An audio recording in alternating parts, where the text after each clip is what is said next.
Erməni diasporundan maliyyələşən Beynəlxalq Cinayət Məhkəməsinin sabiq prokuroru Luis Ocampo Azərbaycana qarşı yeni sistemli təzyiq mexanizmi qurmağa çalışır. O, ermənipərəst fəaliyyətinin daha effektiv olması üçün süni intellektdən strateji tərəfdaş kimi istifadə etmək niyyətindədir. Mənim üçün növbəti addım bunu lazım olan qaydada həyata keçirmək məqsədi ilə süni intellektdən istifadə edəcək bir platformada necə təşkil edə biləcəyimi görməkdir. Beləliklə, mən San Paulo Universiteti ilə Fizika Fakültəsində süni intellektlə bağlı bir layihə üzərində işləyirəm və indi mən İspaniyada bu cür şirkətlərlə əlaqəsi olan bəzi dostlarımla vaxt keçirdim. Biz Ermənistan layihəsinin süni intellektdən istifadə edən bir şirkətin pilot layihəsini müzakirə edirdik. Başqa bir söhbətində isə Ocampo niyyətini daha detallı açıqlayır.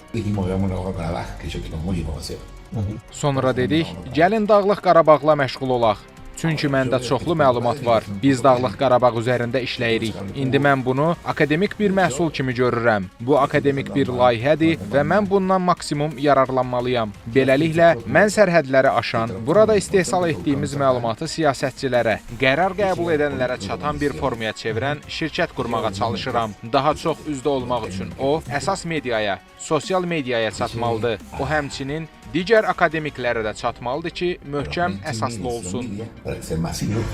Erməni lobbisinin sifarişi ilə çalışan sabiq prokurorun niyyəti Qarabağ və qondarma erməni soyqırımı mövzularında saxta və təhrif olunmuş məlumatlar toplayan və yazan süni intellekt modeli yaratmaq, daha sonra da bu modeldəki məlumatları media, sosial şəbəkələr və siyasi institutlar vasitəsilə yaymaqdır. İnformasiya və kommunikasiya texnologiyaları üzrə mütəxəssis Elvin Abbasov deyir ki, ermənilərin əvvəllər apardıqları informasiya kampaniyaları indi süni intellekt vasitəsilə həyata keçirilməyə çalışılır. Çox uzun illərdir erməni lobbiçiliyi Avropada, Amerikada geniş fəaliyyəti ilə bütün resurslardan və yeni tərəqqi etmiş sistemlərdən istifadə edərək dezinformasiya, misinformasiya üzərində bir iş qururlar. Bu hər zaman belə olubdur. Kiçik dil modeli yarada bilərlər.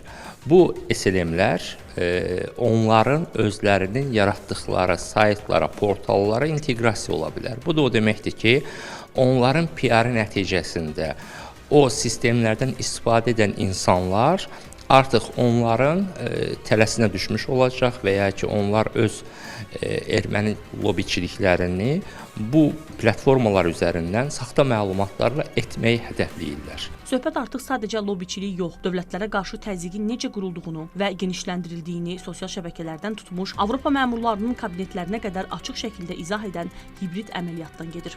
Şəbnəm Qurbansoy, Vüsal Cəfərov, Xəzər xəbər.